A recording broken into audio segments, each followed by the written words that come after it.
boa noite. Começando mais um Na Lata, hoje com Diego Tavares, professor, advogado, mestre em sociologia, autor de livro, e nas horas vagas ainda sobra um tempinho para ser presidente do PSOL. Sim. Obrigado pela sua presença.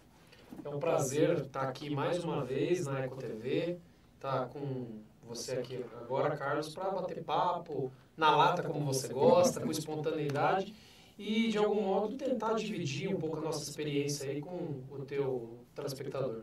Diego, como que você vê o momento político no Brasil, né? Você representa um partido que tem uma relação muito próxima, ou quase toda na esquerda, né? Como é que assim, vocês veem esse momento no Brasil hoje, né? Meio conturbado, meio alvoroçado, meio destrutivo. Eu acho que tem algumas coisas, Carlos. A primeira delas é que a gente tem que ficar feliz, por incrível que pareça, com o fato do brasileiro, como nunca, está se interessando por política. Eu acho que eu tenho por memória, não sei você, uma época em que o brasileiro tem se preocupado muito mais com política do que se preocupava antes. O que não significa também que está se preocupando e a qualidade da participação das pessoas seja alta, certo?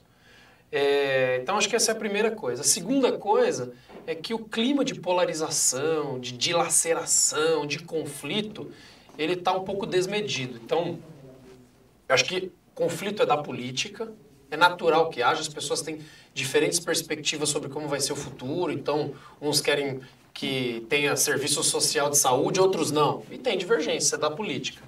Mas o problema é que o conflito político está muito dilacerado. Então a gente se preocupa com a qualidade da democracia brasileira e onde vai parar. Só para a gente resgatar aí o ano passado, a gente teve tiros à caravana do Lula quando ele ainda era candidato a presidente, pré-candidato. Aí depois teve a facada no Bolsonaro, assassinato da Marielle Franco. Então, uma série de situações de violência que eu acho que todos perdem.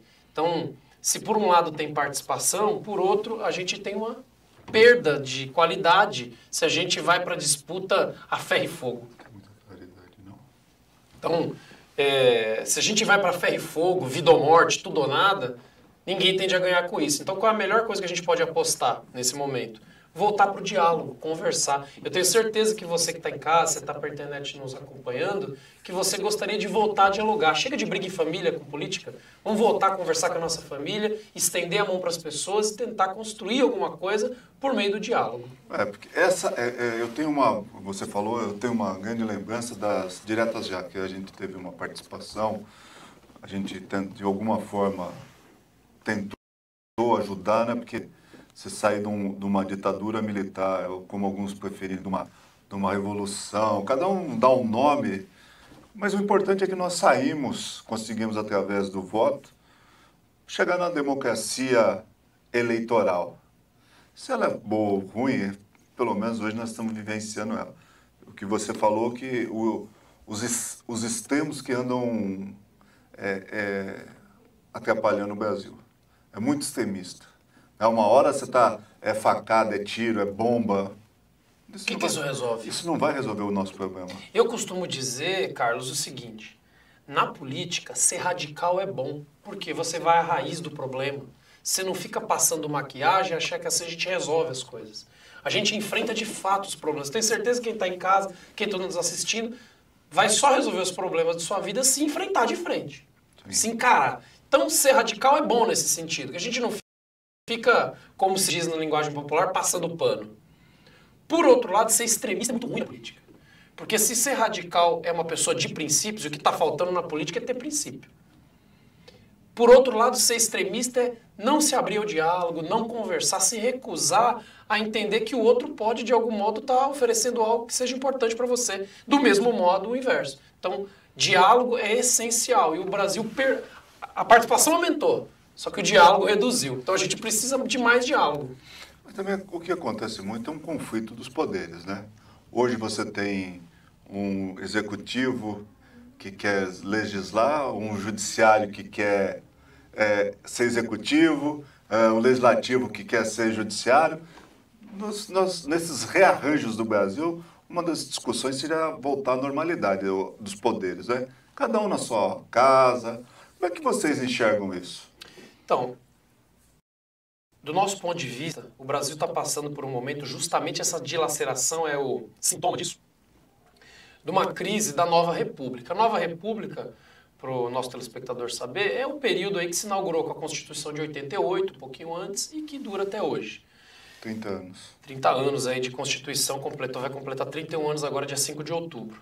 Então, nesse momento, a gente fez um desenho institucional, com poder legislativo, executivo e judiciário, dando atribuições diferentes a cada um dos poderes para que eles se fiscalizem entre si, com a seguinte ideia: se um único grupo tem todo o poder, ele faz toda a maldade. Se um fiscaliza o outro, é mais fácil de ter equilíbrio. Então, qual é o problema do Brasil? Como a gente está passando por uma crise econômica, uma crise social, uma crise política aguda, isso se expressa nas instituições. E a gente vê judiciário se metendo na política, mas não disputa eleição.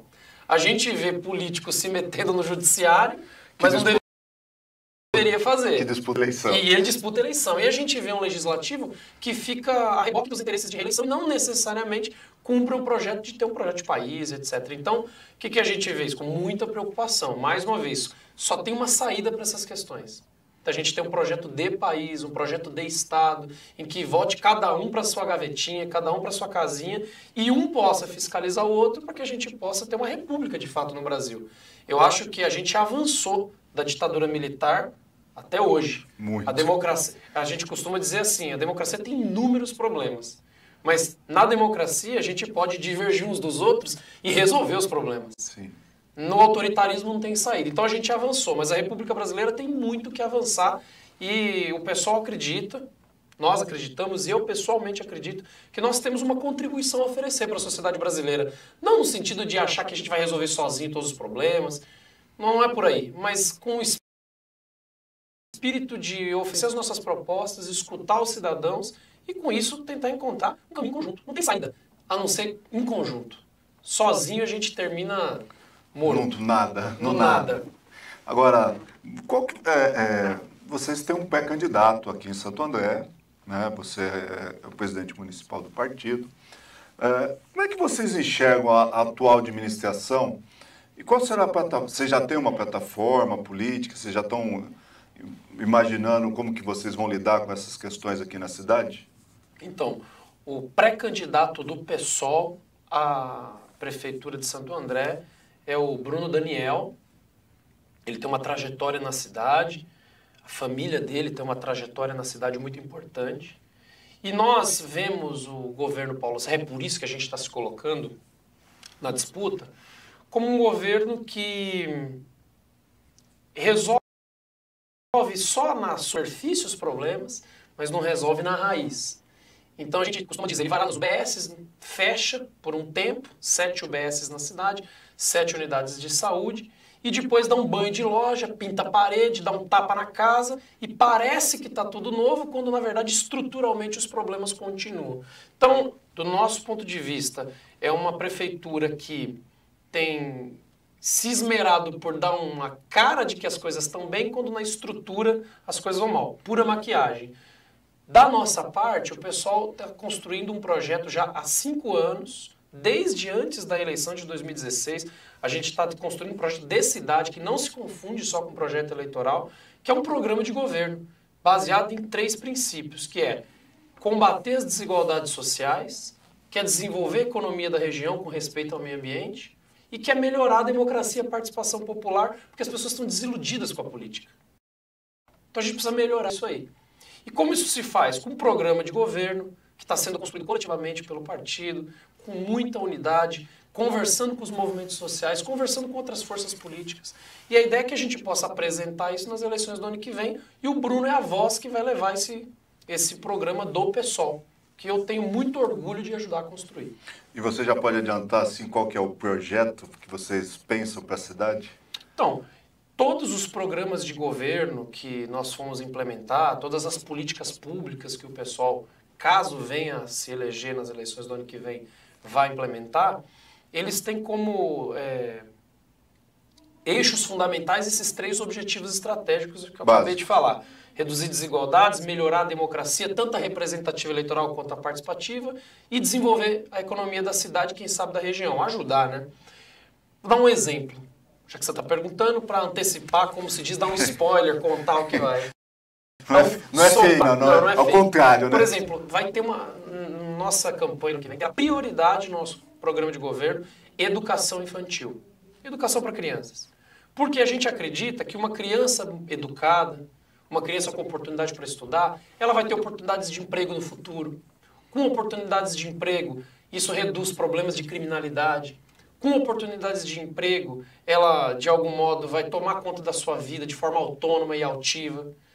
Estudando, a criança vai ter oportunidades culturais. Estudando, a criança vai ter hábitos de higiene e assim ela vai conseguir, a gente vai conseguir evitar problemas com crise de saúde e outras coisas mais. Então, investir na criança é investir no futuro. O brasileiro anda muito insatisfeito com a política porque o horizonte dos candidatos, dos partidos em geral, é o horizonte de 2 em 2 anos ou de 4 em 4 anos, de eleição em eleição. A gente está olhando para uma geração inteira. E por isso as crianças. Preparando, né? O foco do pessoal é as crianças, é o programa O Sorriso das Crianças, esse que é o espírito da campanha do ano que vem. Agora, vocês têm já preparando as listas dos pré-candidatos, vocês já têm um pré-candidato a prefeito, então devem ter dos vereadores. Como é que vocês vão lidar com a falta de preparo? Ou melhor, como é que vocês vão lidar com os vereadores? Porque tem vereador que chega lá não sabendo o que é o cargo de vereador. Né? É uma coisa meio natural. No Brasil, de uns anos para cá, a gente tem visto cada vez menos participação do vereador como uma pessoa que vai lá para auxiliar o prefeito, para fiscalizar. E a gente vê mais eles querendo participar da administração. O que o pessoal pensa disso? Bom, primeira coisa, qual é o papel do vereador, né? Acho que é importante que todos nós saibamos. Do nosso ponto de vista, o papel do vereador é atuar junto da sociedade, dos movimentos da sociedade civil, movimentos sociais, e no parlamento para propor leis que melhorem a democracia, propor leis que reduzam desigualdades, leis de atribuição municipal. Acho que essa é a primeira tarefa do vereador. Em diálogo com a sociedade, dentro da Câmara, propor legislação que melhore a democracia e reduza desigualdades. Um segundo e fundamental papel do vereador é fiscalizar o prefeito. O poder legislativo tem como atribuição fiscalizar os atos do prefeito. No português, claro, morder o calcanhar do prefeito, mesmo se for prefeito do seu próprio partido, porque ele representa o munícipe, não só o partido. Pois bem, como que a gente vê isso no PSOL, esse desafio de qualificar os nossos pré-candidatos a vereador? Eu sou professor. Eu acredito profundamente no aprendizado das pessoas. As pessoas podem aprender, mas a gente só aprende a caminhar caminhando. Não tem outra... Não tem como, tem que engatinhar e depois... Não tem andar na teoria. Então a pessoa vai aprender a fazer política fazendo política. Não tem escola para isso. É lógico que quanto mais o tempo passa, se a gente se dedica, as pessoas têm um apuro melhor. Então, qual é a aposta do PSOL? Como a gente está envolvido nos movimentos em defesa da educação, em defesa do saneamento básico, em defesa da moradia, a própria vivência nesses movimentos vai nos educando para saber o que a população precisa no sentido de melhorar a sua cidadania, os seus direitos, e como a gente faz isso de forma democrática, participativa, respeitando as pessoas. Então, com tudo isso na cabeça, o pessoal está preparando uma chapa de vereadores forte para levar o nome do nosso pré-candidato nesse momento, o Bruno. E essa chapa tem como meta comum defender as metas do nosso programa de governo. É evidente que nas candidaturas da chapa proporcional, né, parlamentar, vereador, vai ter candidatos que têm afinidades mais com um tema, mais com outros, de uma região da cidade ou de uma outra região. O mais importante é que os pré-candidatos tenham um compromisso absoluto com os princípios que a gente defende e um compromisso absoluto com a democracia, que é negociar em torno de ideias, negociar em torno de projetos e não negociar à rasa. Então, os candidatos do PSOL estão inspirados por isso. Tenho certeza que a gente vai ter uma boa chapa com nomes muito interessantes para a população escolher. Como presidente de partido, né, sempre é ele que toma as decisões, que acaba tendo as discussões para lidar com ele. Aquela curiosidade, né? Hoje você não pode fazer mais campanha com dinheiro privado. Fundo partidário já chegou aqui em Santo André ou ainda não? Então, o pessoal defende, em nível nacional, que não haja financiamento privado de campanha. Ou seja, quando grandes empresas financiam os candidatos. Por que a gente defende isso? Porque quem paga a banda escolhe a música. Então, se os grandes empresários financiam os partidos, eles vão querer algo em troca. E esse algo em troca não é exatamente republicano. Por outro lado, tem todo o desafio de fazer campanhas mais baratas, porque as campanhas muito caras, se é um financiamento público, sai muita grana, muito dinheiro dos cofres públicos. Então, nem muito ao céu, nem muito à terra. A gente defende o financiamento público de campanha, mas a gente defende também redução dos custos de campanha, uma campanha mais barata, mais democrática, mais amassando barro, mais na saliva, mais na conversa. Sobre dinheiro, especificamente. Pessoal, um partido pequeno, tem 10 parlamentares federais, não sei se todos têm domínio dessa informação. O fundo partidário ele não é distribuído igualmente entre os partidos, ele é distribuído em função do tamanho da bancada federal do partido. Então, provavelmente não chegará grandes recursos para o PSOL nas eleições do ano que vem. Nesse momento, eu posso te dizer que não chegou nenhum recurso. O único recurso do PSOL é com o dinheiro pago de forma voluntária pelos militantes do partido, que são muito voluntariosos. Queria agradecer a todos eles por isso. E, inclusive, convidar os simpatizantes do PSOL que eventualmente estejam nos assistindo para nos ajudar com essas contribuições voluntárias que para a gente são decisivas. Vocês têm sede aqui em Santo André? Tem, a nossa sede fica aqui no centro da cidade, ali próximo da Avenida o Perimetral. É bom, né? Vocês fazem reuniões periódicas? Como é que é o dia a dia do partido aqui na cidade? Então, na verdade, a visão que nós temos do partido ajuda a nossa compreensão da visão da cidade. Só tem uma maneira da gente fugir do personalismo e do oportunismo na política, Carlos. Só tem uma maneira. Se a gente construir instâncias impessoais. Porque nas instâncias impessoais coletivas, uma pessoa não se cria porque as outras a bloqueiam. Então o que nós construímos no PSOL Santo André e desejamos construir na cidade?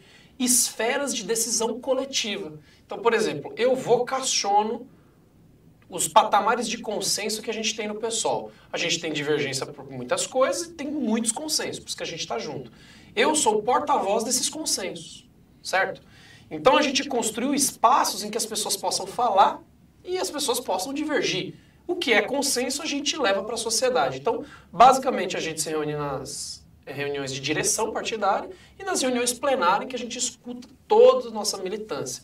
Isso acontece uma vez por mês religiosamente. Então a gente se reúne tanto na direção quanto na reunião plenária uma vez por mês, fora as atividades de rua, fora acompanhar a Câmara, fora cobrar vereador, fora vir dar entrevista, fora rodar. Hoje, com essa, é a 4ª reunião que eu faço. E já trabalhei pela parte da manhã, porque para o telespectador saiba, eu sou professor, vivo disso, e eu faço política porque eu sou apaixonado por isso. Esse é um dos grandes problemas da paixão, né? Paixão não dá muito dinheiro, só perde da dor de cabeça. Agora, vocês têm um pré-candidato que, querendo ou não, ele chamou a atenção, ele deu uma chacoalhada na cidade recentemente com as pesquisas que foram divulgadas, outras não tanto divulgadas. Como que vocês vão lidar com essa questão? E a outra é uma questão complexa, até porque vocês têm uma questão de divulgação e aparecimento da candidatura do pré-candidato Bruno Daniel, e ao mesmo tempo você tem que tomar conta das redes sociais para não aparecer aquela burdoada de fake news, né? Porque isso vai atrapalhar muito, né?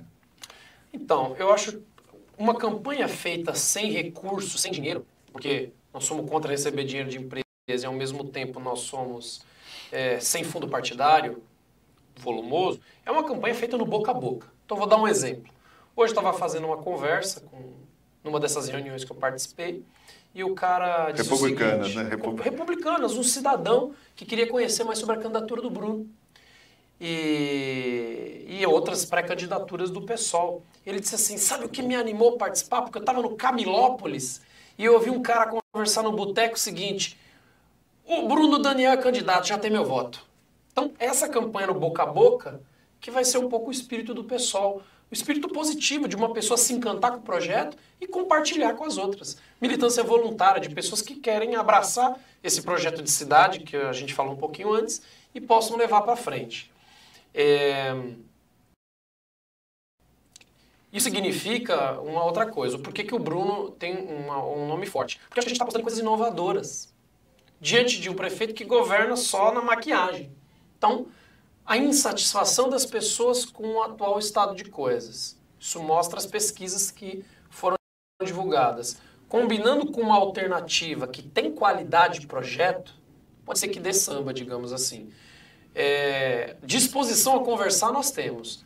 Conversas republicanas, conversas baseadas na ética. Conversar nunca é o problema. O problema é em torno do que a conversa vai parar, né? Ela vai parar, para onde ela vai, né?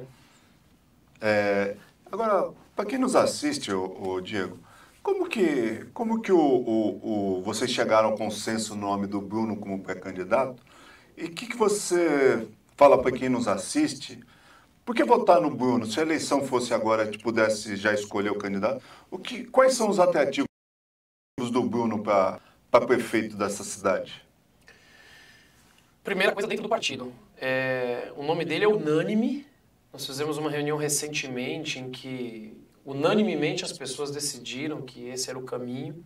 Na verdade, o partido vem pedindo ao Bruno para que ele seja uma alternativa, para que ele se candidate desde pelo menos 2012. E ele, muito humildemente, achava que não era o momento, achava que tinha outras coisas para fazer da vida naquele instante. Ele tinha acabado de voltar também, né? Acabado de voltar da do França. Exílio político dele. Isso. Para quem não sabe, ele teve um período fora do Brasil, depois voltou. Teve uma grande experiência internacional, que já eu falo sobre isso, que é um dos seus atributos, né? E ele recusou em 2012 e recusou em 2016, foi solicitado.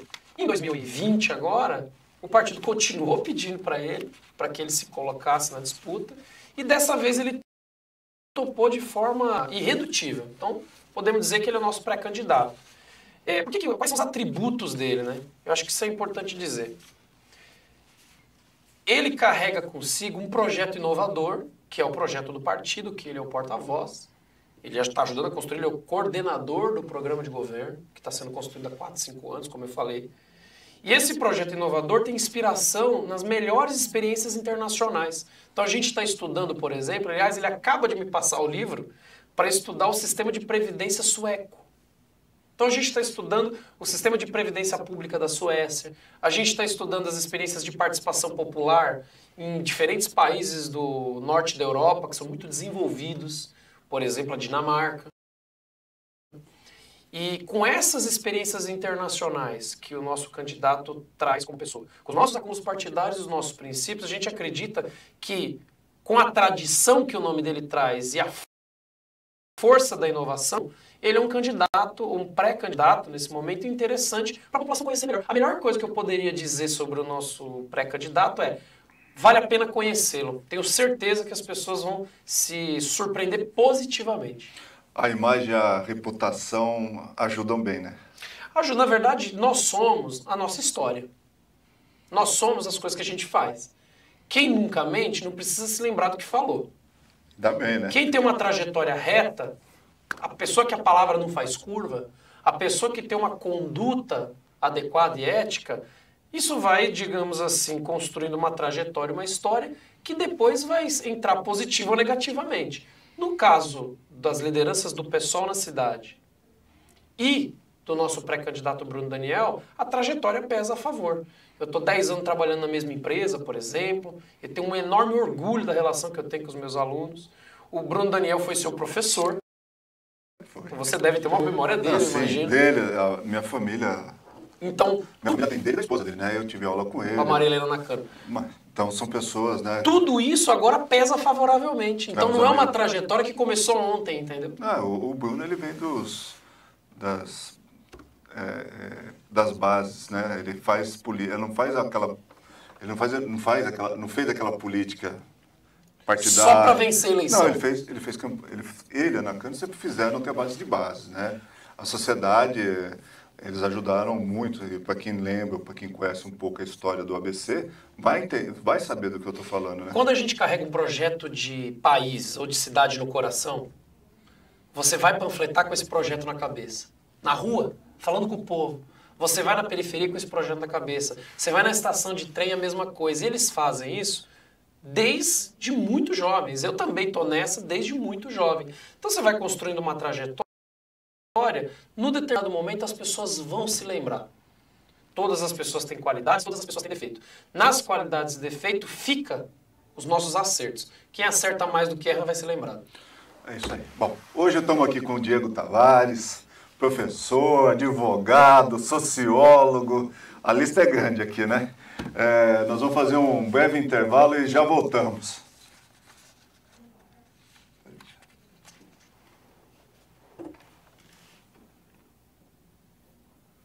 Vou pegar uma água para você, porque olha ele, o camelo aqui secou. E aí, tudo bem? A coisa foi legal? Tá ótimo. Vamos E lá. aí? Conseguimos resolver o problema da internet. Pode ir lá que a gente ele já foi notado. E é só ele curtir e compartilhar. Isso é uma merda. Um país desse tamanho. São ala de internação e centro cirúrgico. Um destaque especial fica por conta da sala de ozônio, um tratamento especial para o seu animalzinho realizado pelo próprio Dr. Roberto. Todas as terças, a clínica conta com um valor especial de consulta. A clínica conta ainda com um auditório especial para palestras de conscientização e cursos especiais de veterinária. Venha conferir de perto a clínica que fica na rua Conde Francisco Matarazzo, número 615. A Clinical Pets possui também um pet shop com as mais renomadas marcas do mundo dos pets. Profissionalismo e cuidado com o seu bichinho você só encontra aqui, na Clinical Pets. Não existe nada mais brasileiro que futebol com os amigos, não é mesmo? O Bestball possui uma infraestrutura completa para aquela pelada com emoção e diversão. O espaço conta com 4 quadras societies com grama sintética e certificada, além de amplo espaço para a realização da sua confraternização, com salões individuais e churrasqueiras prontas para te atender. O restaurante possui opções para todos os gostos, porções, pratos feitos. Durante a semana, ainda temos a escolinha de futebol oficial credenciada ao Cruzeiro para crianças e pré-adolescentes. Venha nos conhecer e acertar em cheio em um gol cheio de emoções. Avenida dos Estados 7040 em Santo André. 4479-5344.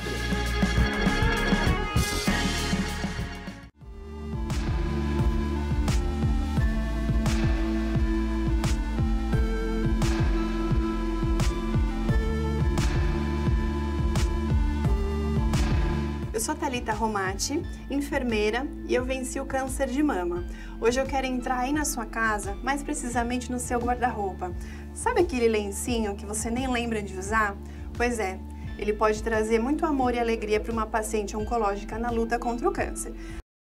A Doi Lenço Doi Alegria possui pontos de arrecadação que você pode consultar aqui nas minhas redes sociais, Thalita Romati, thalitaromati.blogspot.com, e ir até um desses pontos levar um lencinho. Esses lenços vão todos para os pacientes da quimioterapia do Hospital EBCC. Nos ajude a continuar proporcionando amor e alegria para os pacientes. Doi Lenço, Doi Alegria.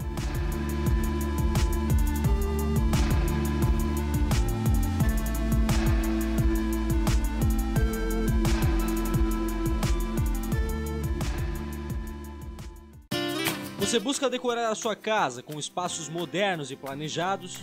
Você busca móveis únicos e com garantia de qualidade? Tudo isso você encontra aqui, no Grupo Posani Italínia. Com mais de 30 anos de tradição em móveis planejados, o Grupo Posani Italínia conta com 3 lojas no ABC, vendedores especializados e condições incríveis para você ter o projeto dos seus sonhos. Venham conferir de perto os nossos endereços, que ficam na Avenida Doutor Rude Ramos, número 283, em São Bernardo do Campo, na Avenida Portugal, no número 1529, em Santo André, e na Avenida Vieira de Carvalho, número 411, em Santo André. Trabalhamos com o melhor preço de fábrica e o melhor projeto para a sua casa. Venha conferir. Grupo Posani Italínia.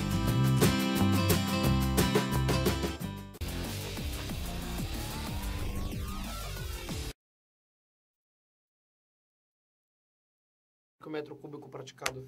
Bom, voltando aqui com o Diego Tavares, presidente do PSOL aqui de Santo André. Diego, uma pergunta não escapa quem senta aqui, né?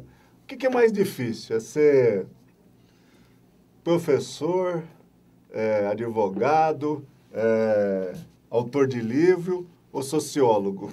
Mais difícil é ser marido. Isso é o que dá mais trabalho. E mais cuidado, né? Dá mais cuidado, tal, tem que cuidar da esposa, cuidar da casa, cuidar das coisas. Eu acho que o que dá mais demanda mesmo é a vida partidária, porque, no fundo, você tem uma turma de 50 alunos por 50 minutos. No caso do PSOL, nós temos centenas de militantes, milhares de eleitores, por muitos anos. Então, as coisas são muito mais complexas.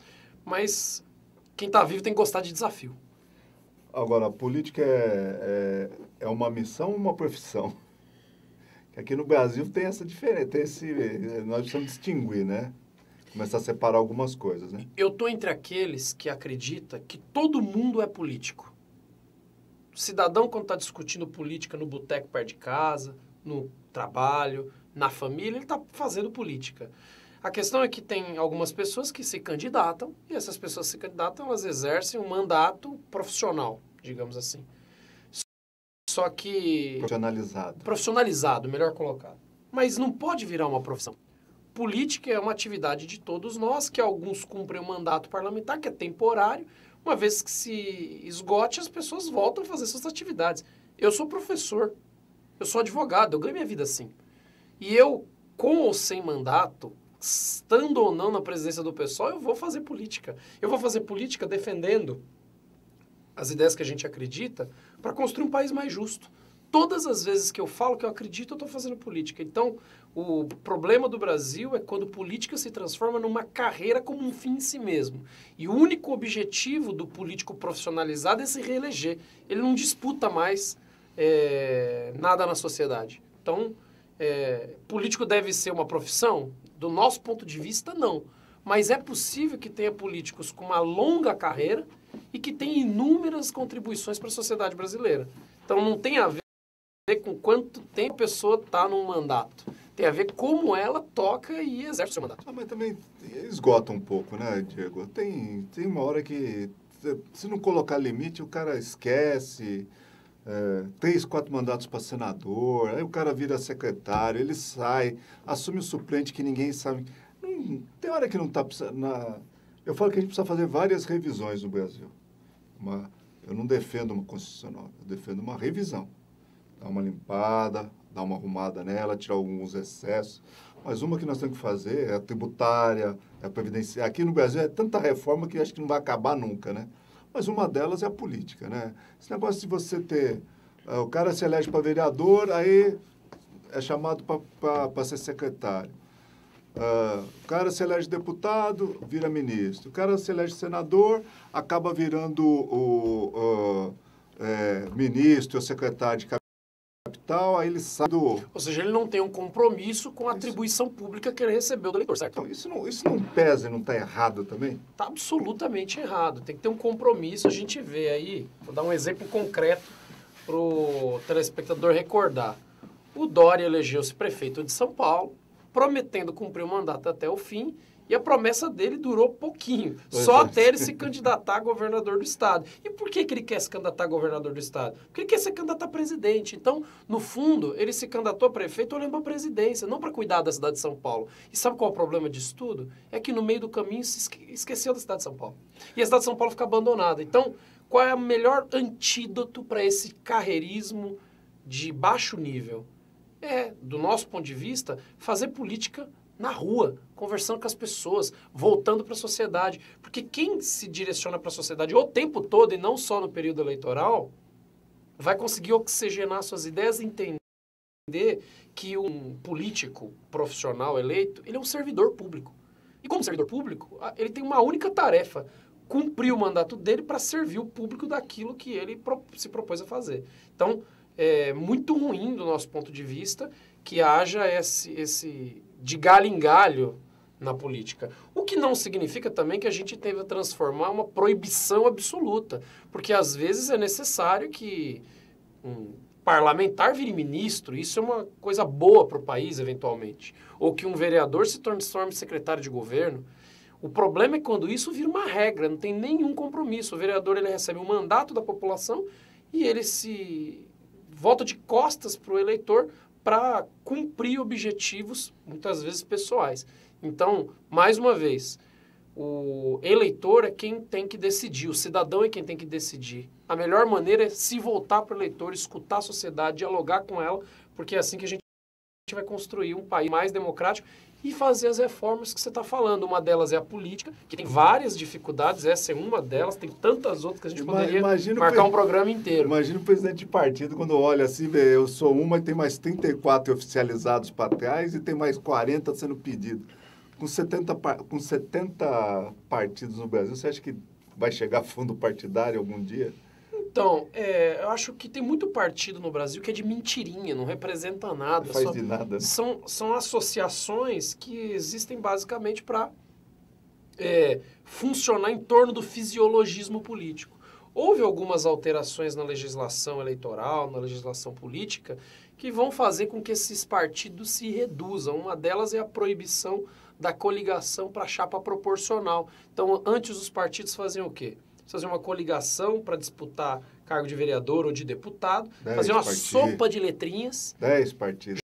Juntava um montão de votos para que eles pudessem se eleger. Agora, cada partido com suas próprias bandeiras vai ter que disputar espaço na sociedade. O pessoal não tem problema com isso. A gente sempre teve o hábito e o princípio, o projeto de construir as nossas ideias. Então, quem está acostumado a ser só uma sopa de letrinha, uma legenda de aluguel, para se eleger e ter vantagens pessoais, essas pessoas vão ter problema, já na eleição de 2020. Até porque aqui em Santo André são 21 vereadores, certo? Certo. Você vai poder lançar até um terço a mais. 11 mulheres, vai ter para 33, 11 mulheres, é isso, né, a conta? Na verdade, 32 candidatos, 33 candidatos, porque é 1,5 vezes a quantidade de vagas, essa é a regra. E outra regra eleitoral é que seja, no mínimo, 1/3 de um dos gêneros. 2/3 de homem e 1/3 de mulher, ou 2/3 de mulher e 1/3 de homem. Então, as chapas, quando forem formadas, os partidos terão que, ou poderão lançar a chapa máxima, 33 candidaturas, no caso de Santo André, certo? E tem que ter 1/3 de um dos gêneros. Essas são as regras mínimas das eleições. Tem outros critérios, mas esses critérios são políticos. O vereador vai ter que ser, o vereador pode ser o mais votado e ficar de fora se o partido não alcançar o coeficiente eleitoral também, né? Então, o que acontece? Cada partido elege quando ele consegue ter a votação mínima, o quociente eleitoral, para atingir uma cadeira. No caso de Santo André, gira em torno de 16 mil votos, mais ou menos. Isso oscila um pouco eleição por eleição. Então, não adianta nada um candidato ter um projeto pessoal e fazer uma votação expressiva se o projeto dele não é coletivo e partidário, porque quem elege é toda a chapa do partido. Então, quando o eleitor for escolher um candidato na eleição do ano que vem ou em qualquer outra, eu sugiro que procure identificar o que os partidos estão falando e o que o eleitor acredita. Eu costumo dizer aos meus alunos, o que é política? Política é a arte de, no presente, projetar o que a gente quer para o futuro. Então, como tem diferentes perspectivas sobre o futuro, tem conflito. Isso é normal, isso é da política. O que eu sugiro que o eleitor faça? Que ele identifique o que ele quer para o futuro e busque nos candidatos, candidatas e partidos aqueles e aquelas que mais bem expressarem o que o eleitor deseja. Eu tenho certeza que se o eleitor fizer isso, o pessoal vai estar bem. Mas como é que você lida com a rejeição dos políticos e a apatia do eleitor, né? Porque no Brasil isso é difícil, né, Diego? A gente sabe que esse momento que a gente vive meio conturbado de nacional acaba refletindo, né? Por si só, todo mundo fala, não gosto de política, mas todo mundo fala de política. É uma coisa, no Brasil tem isso, né? Que é uma coisa assim. Nós ainda não temos aquela identidade com muitos partidos. Isso, no conjunto, um ano antes da eleição pesa. E você tem que estar preparado, né? E ainda mais a apatia que, às vezes, começa a criar, né? Então, o que nós pensamos? A gente acha que as pessoas têm muita razão em estar desiludidas com a política. Por porque a única coisa que elas escutam falar, ou boa parte das coisas que as pessoas escutam falar, é corrupção, é falta de projeto coletivo, são projetos pessoais. Como se combate essa desilusão? Convidando as pessoas a participar. A gente só aprende a caminhar caminhando. A gente só aprende a votar votando. A gente só aprende a discutir discutindo. Eu tenho certeza que quando as pessoas começarem a dialogar um pouco mais com qualidade, quando as pessoas começarem a escutar as diferentes ideias, a ver debate de fato durante as eleições, não aquele falso debate que muitas vezes vira uma grande histeria e uma ação com fake news e outras coisas. Quando o debate ocorrer, o nível da participação também tende a subir. Eu digo isso por experiência própria. Quando eu começo a fazer discussões com os meus alunos, eu percebo que todos crescem e eles saem das discussões melhor do que eles entraram. Então, como que se melhora o nível dos políticos no Brasil? Os políticos do Brasil são expressão do que é a sociedade brasileira. Então, a melhor maneira de melhorar o nível dos políticos é melhorar o nível do debate na sociedade. Isso se faz não discutindo política só de 2 em 2 ou 4 em 4 anos. Você tem que discutir política com a pessoa todo dia. Tem que fazer disso um hábito. Assim como a gente escova os dentes e toma banho, a gente pensa no futuro. Queria deixar essa mensagem clara pro seu telespectador. Fazer política é pensar no futuro. Quem não pensa no futuro já morreu. Ou tá a caminho, né? Diego, se você tivesse que fazer algo no município, o que você gostaria de ver funcionando numa gestão do pessoal? Numa gestão do pessoal e porque todo mundo tem sempre uns vão para a educação, uns vão para a saúde. O que o Diego pensa para uma administração pública que seria algo que poderia ser espelho para o Brasil, saindo aqui do ABC? E a pergunta vale porque a gente sempre teve grandes políticos aqui, né? Ultimamente nós temos um meio limbo aqui. Se a gente pensar que até o presidente da República já saiu do ABC, né, a gente ficou... O ABC onde as corujas dormem, tem um amigo que diz. Então, o que o pessoal pensa e o que o Diego pensa disso?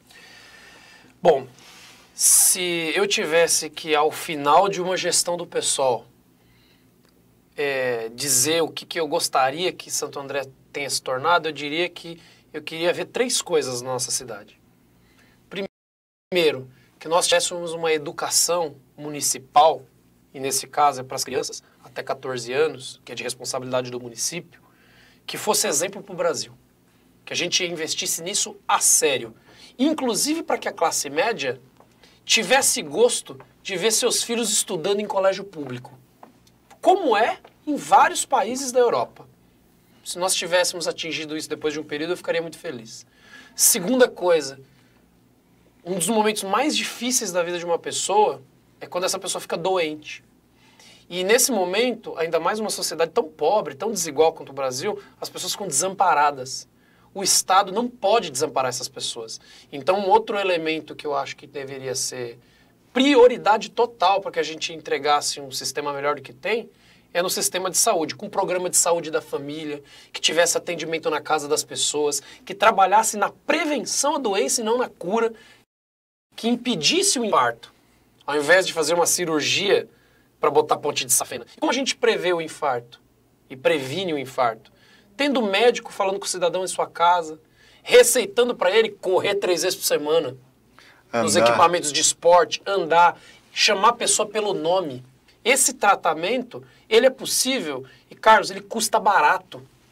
Cada real que se investe nesse tipo de programa de saúde da família, atendimento primário, é menos reais gastos em cura e em remédio. Terceiro lugar, eu acho que Santo André pode, como já foi em outros momentos, ser uma espécie de referência para a região, até pela sua posição geográfica central, até porque tem trem passando por aqui. Santo André tem e pode ser um ponto de desenvolvimento econômico para a região. A gente tem que parar de olhar para trás e olhar para frente. Santo André pode ser inovador para investir em ultraconectividade, pode investir, de algum modo, relacionando as universidades da região, a gente tem a UFABC, a gente tem a USCS, a gente tem a Fundação Santo André, a gente tem inúmeras universidades e trabalhadores muito qualificados para pensar, por exemplo, uma coisa inovadora, não sei se todo mundo tem domínio sobre isso, chamada Internet das Coisas, uma cidade ultra conectada. Por que não? Tem cidades do interior de São Paulo que são Wi-Fi zones, a cidade inteira conectada na internet. Isso melhoraria a segurança, isso melhoraria o transporte, isso melhoraria serviços básicos para a população de saúde ou educação. Então, se Santo André conseguisse ter uma educação que mudasse o futuro das crianças, uma saúde que cuidasse das pessoas que estão mais necessitadas e um desenvolvimento econômico centrado na informática, na internet e no desenvolvimento em torno do que a gente chama de indústria 4.0, se isso tudo acontecesse na gestão do pessoal, eu poderia dizer, né? Pois é, startups. E a gente tem aqui um Vale do Silício. Quantas universidades, que região do Brasil que tem tantas universidades quanto tem na região do ABC? Eu citei alguma, tem Metodista e tantas outras. Então, São Caetano tem o IMES. O IMES, tem a Mauá, que é a Faculdade de Tecnologia Mauá, tem também as FATECs, tem a FEI, enfim, é um polo tecnológico. Por que não usar isso? Não para olhar para trás, para a velha indústria metalúrgica, que tem o seu papel e o seu lugar, mas olhar para frente, indústria 4.0, tem lugar para isso. Agora, para isso precisa de gente que esteja olhando para essas questões, conectada no futuro e, principalmente, botando todos esses agentes para dialogar. Eu diria, se eu for um dos agentes que ajuda a construir isso, a minha vida como homem público já pode se encerrar. Dei a minha contribuição. Já fiz pelo menos algo, né? Fiz construir algo. Porque, no fundo, o que a gente tem que querer da vida, Carlos? Eu tenho 34 anos, estou muito convencido disso. A gente tem que deixar as nossas digitais em algum lugar. A gente vive para deixar uma herança. Quem vive sem deixar herança não sabe o que faz na vida. Então, do meu ponto de vista, se a gente conseguisse, e o que eu gostaria, que é desenvolver a economia da região, olhando para o século XXI, e melhorar a saúde e a educação, eu tenho certeza que o cidadão de Santo André ia descobrir novos gestores e entender que não só o passado produziu grandes políticos para a região, mas o futuro vai ser fabuloso. Depende só de nós. Esperamos, né? Agora, conta aqui para nós, como é que é a vida de autor de livro, né? Você vai fazer um lançamento do seu livro. A fábrica é a fábrica em que o sindicato nunca entrou, é isso? Pois é. Vou contar um pouco a história desse livro, né? Eu sou um rapaz muito curioso, estudioso, sempre fui, desde muito pequeno. Estudar para mim não é só um meio de ter uma profissão e ter um emprego. Estudar para mim é crescer. Quem é curioso quer sempre aprender. E estudar não é só no momento da faculdade, eu continuo estudando e vou continuar até morrer. Aprender para mim é a minha vida. Esse livro é resultado de uma pesquisa em pós-graduação na Universidade de São Paulo. Eu sou mestre em Sociologia e estou concluindo o doutorado em Sociologia lá nesse mês. E eu tinha uma pergunta que eu procurei responder nesta pesquisa que se tornou livro. A pergunta era, nesta região, que é a região do ABC, conhecida por greves, vamos tentar entender o coração e o que está na cabeça daqueles indivíduos que decidiram não participar das greves. Essas pessoas têm algo a dizer. Eu, no fundo, sou um cara que pensa que padre ou pastor não prega para convertido, prega para quem não se converteu ainda. Então, a minha pergunta não é o que pensa aqueles que pensam como eu. Eu quero saber sempre o que pensa aqueles que pensam diferente de mim.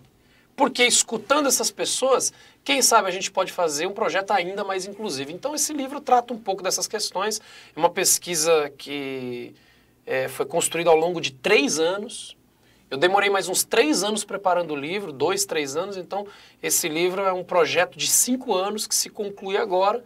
Meu primeiro livro, espero que o primeiro de vários outros, vai depender das oportunidades. Vai depender do que a vida for me oferecendo. A caminhada, né? Vai depender da caminhada. Eu penso assim, quem planta semente colhe fruto. Quem planta vento colhe tempestade. Eu venho plantando algumas sementes ao longo da minha vida. Errando, acertando, como todas as pessoas. Esse livro é um dos frutos de tudo que eu plantei desde muito jovem. E qual que é a maior curiosidade? O que você chamaria, que te chamou a atenção quando você estava... sempre tem alguma coisa que a gente se apega mais, né? Alguma história, alguma experiência de vida. O que chama a atenção nesse livro para você? uma parte que a gente sempre tem um carinho especial, né? Aconteceu isso. Eu não vou escolher um ponto específico, vou pegar uma temática do livro que é uma das temáticas que mais me apaixona, que é uma disputa que existe na sociedade brasileira desde muito cedo entre direito e cidadania versus favor. Então é aquela história, eu te dou um benefício desde que você seja leal a mim. Essa política é o que vai dar no clientelismo, no populismo, no toma lá da cá e na corrupção. A política da cidadania é aquela que você tem direito independente de ser leal a mim. Então você não precisa ser leal ao governo para que o governo respeite seus direitos. Na outra chave, você só recebe seus direitos se você for leal ao governo. Essa briga me encanta, porque eu acredito que só tem uma saída para o Brasil. Construir cidadania, construir república e superar as relações do toma lá da cá. Ainda bem que não é com bico e galeão, né? Superar da República de Galeão é República de Curitiba também, né? Mas também precisava, né? Se a gente analisar, alguns modos operantes passaram dos limites aqui no Brasil, né? Então, como tudo no Brasil, Carlos. Aqui nós somos campeão de tudo. Você já de passar dos limites, né? A gente quer fazer sempre o maior estádio, a maior estátua, a maior não sei o quê. Quando a esperteza é grande demais, ela engole o dono, esse é o problema. Então, no caso, a gente está falando aqui para que todo mundo entenda, vamos da Operação Lava Jato, certo? Operação Lava Jato, enquanto operação para investigar desvios dos agentes públicos, ela digamos assim, qualquer operação que você pretenda fazer isso é legítima. O problema da Operação Lava Jato é que ela se revestiu de uma espécie de super-herói que vai resolver todos os problemas do mundo. E aí o nosso problema é quem nos protege do super-herói. A Lava Jato ela cometeu inúmeros excessos. Os vazamentos do Intercept estão mostrando todos os desvios de conduta dos procuradores, dos juízes, que fizeram com que a Operação Lava Jato tenha deixado de se tornar uma investigação de malfeitos para se transformar num braço político de interesses eleitorais, cuja expressão máxima é o senhor Sérgio Moro tornar-se ministro do Bolsonaro. Então, o problema não é haver investigação de corrupção. Ao contrário, tem que haver sempre. O problema é quando essa investigação da corrupção ela se transforma num palanque político eleitoral, que comete excessos, desrespeita direitos individuais, prende contra a lei, prende contra a Constituição. Isso tudo a gente não pode aceitar. A diferença entre o remédio e o veneno é a dose. O problema da Lava Jato é que ela se transformou em um veneno que tem ameaçado a estabilidade da República Brasileira do nosso ponto de vista, o que não significa que uma investigação da corrupção contínua não seja necessária. Ao contrário, o pessoal defende a investigação de todos os malfeitos. Basta o eleitor procurar. O pessoal não está envolvido em nenhum escândalo de corrupção por conta do modo como a gente encara a política. Ainda bem, né? Que aí fica mais fácil ter uma bandeira. Continue assim. Que tem uma bandeira, né? Bom, Diego, eu falei para você que depois do intervalo passava muito rápido, né? Eu queria que você fizesse as suas considerações finais. Eu queria primeiro agradecer o convite do Carlos, mandar um abraço para o seu sobrinho, que é meu aluno, gosto muito dele. Mandar um abraço aos meus alunos, aos colegas professores e toda a militância do PSOL. Eu estou concluindo agora, dia 3 de setembro, 2 anos de mandato no PSOL. Tem mais um períodozinho para concluir meu mandato. Com muito orgulho cumpri essa missão, partido crescido na cidade. Temos um pré-candidato competitivo, uma boa chapa de pré-candidatos a vereador. E eu me sinto muito feliz, então, sendo tão jovem, ser a expressão, ser a voz disso tudo nesse momento. Queria dizer aos nossos telespectadores para que eles todos tirem esse ranço que se criou contra a política. O único caminho para a gente resolver os nossos problemas é pela política. A política é diálogo, a política é sonhar, a política é esperança. Quem não está trabalhando com política fora do diálogo, fora da esperança e fora de um olho no futuro, não está fazendo política, está fazendo carreira pessoal. E desses, eu acho que os eleitores têm que se distanciar. O que eu gostaria de deixar como mensagem? Sou uma pessoa jovem, tentando construir minha vida, ganhando minha vida como professor e advogado, escritor, autor, pesquisador, e dando tudo que eu aprendi de forma voluntária e gratuita para tentar construir uma cidade um pouco melhor. Se eu conseguir ao longo da minha vida dar uma pequena contribuição, eu posso dormir tranquilo.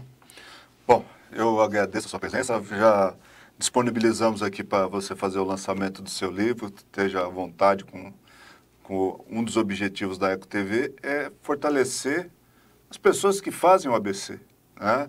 É algo que está faltando, né? O diálogo, o respeito pelas ideias, a participação, e a Eco TV está tentando, da sua forma, contribuir para essas questões, né? Desde já a gente agradece a sua presença e gostaria de agradecer a todos que deram a sua audiência e o seu carinho pela nossa presença. Obrigado e boa noite. Forte abraço.